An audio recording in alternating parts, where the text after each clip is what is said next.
मैं जानता हूं कि तुम हमारे बीच के इस रिश्ते को नहीं मानती। हमारे बीच जो ये शादी हुई है उसे नहीं मानती तुम नफरत करते हो मुझसे, मेरे साथ एक पल भी नहीं गुजारना चाहती। लेकिन फिर भी एक पत्नी होने का हर फर्ज निभाया है तुमने मानवी। मेरे परिवार की खुशी का पूरा ख्याल रखा है। निखिल ने इतनी बदतमीजी की फिर भी तुमने उसकी चिंता की है। I don't know तुम ये सब कैसे कर लेती हो। I really wish कि मैं ये सब बातें जो भी कर रहा हूं वो तुम्हारे सामने कर पाता, लेकिन मैं सिर्फ तभी लड़ती हूँ जब तुम मुझे लड़ने की वजह देते हो, अदरवाइज मुझे कोई शौक नहीं है तुमसे लड़ने का। तुम उठी हुई थी? हाँ, तुम्हारी आवाज सुनी तो मैं फटाफट लेट गई। मुझे लगा पता नहीं तुम फिर किस बात पे लड़ने लगो। वैसे तो मैं सो ही रहती, लेकिन मुझे मेरे बाबा ने सिखाया है कि अगर कोई कुछ अच्छा करे तो उसे सामने से बताना चाहिए। अब निखिल की बात से ही सही, तुमने अपनी गलती तो मानी। वैसे तुमने ये बहुत अच्छा काम किया। किसी डॉक्टर को क्यों नहीं मिलती हो तुम? हाँ, इलाज कराओ अपना। क्या? तुम लड़ने के बिना रह नहीं सकती। मुझे सीरियसली लगता है कि तुम्हारे दिमाग का कोई सीन गड़बड़ है, पक्का। तुम्हें क्या लगता है मैं पागल हूँ? मैं बिना बात के झगड़ा करती हूँ? एग्जैक्टली, मेरा यही पॉइंट है।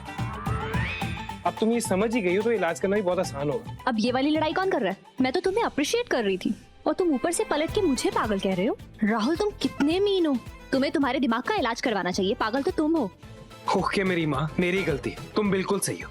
ऐसे भी आज तक कोई लड़की के साथ बहस में जीता है? हाँ बिल्कुल ठीक है। तुम एक काम करो, अब जाके सो जाओ और मुझे भी सोने दो। Good night.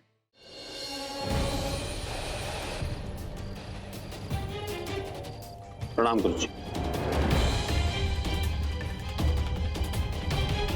लगता है बेटे की चिंता तुम्हें खींच लाई है यार। गुरुदेव, आप तो सब बगैर बताए जान जाते हैं। जब से बेटे की शादी हुई है समय अच्छा नहीं चल रहा। कई तरह की विपत्तियां और बाधाएं सामने आ रही हैं और यहाँ ये खत्म नहीं होगा, क्योंकि आगे अभी बहुत भारी समय दिख रहा है मुझे। कुछ ही दिनों में पूर्णमासी की रात होगी और हर साल की तरह इस बार भी हम राहुल से ही पूजा करवाएंगे और मैं जाप करके उसके हाथ पर रक्षा सूत्र बांधूंगा जो कि उसकी रक्षा करेगा।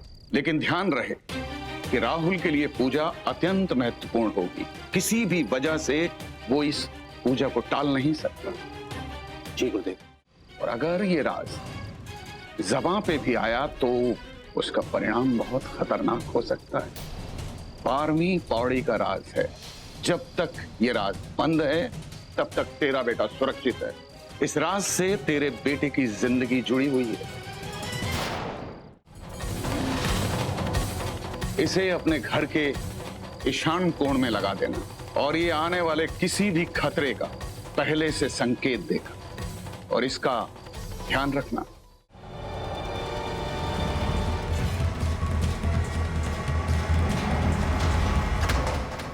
ये क्या कर रहे हो? गुरुजी से मिलकर आ रहा हूँ। क्या कहा उन्होंने? ये पोटली दी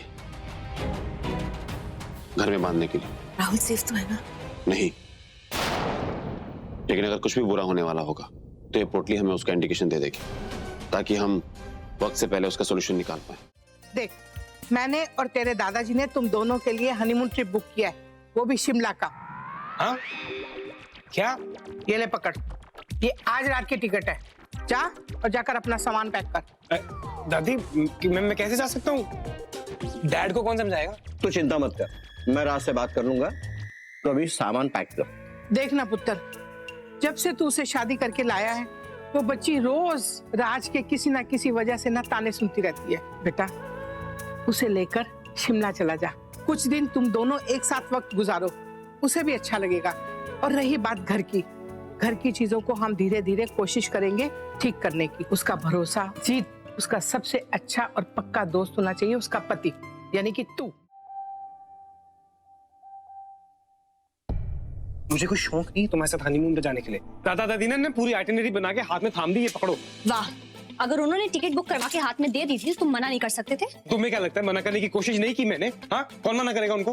पता नहीं राहुल, तुमने मना किया था कि नहीं किया था। मैं सिर्फ इतना जानती हूँ कि अगर तुम जबरदस्ती मुझसे शादी कर सकते हो ना तो तुम किसी ना किसी बहाने से हनीमून भी मना कर सकते थे। कहीं ऐसा तो नहीं कि ये भी तुम्हारा ही प्लान था? ए हेलो, समझती क्या तुम अपने आप को? से ज्यादा मुझे क्या समझती हो तुम? फ्रस्ट्रेटेड लगता हो तुम्हें?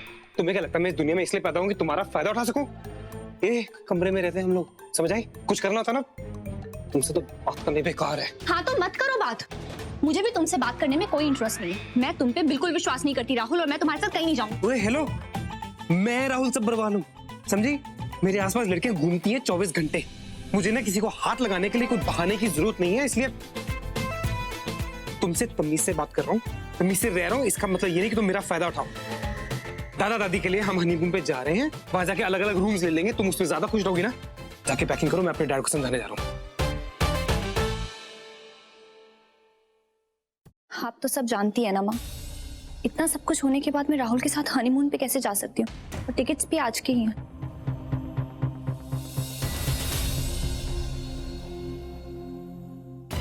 जी माँ, मैं बता दूंगी जी, बस जाने से पहले।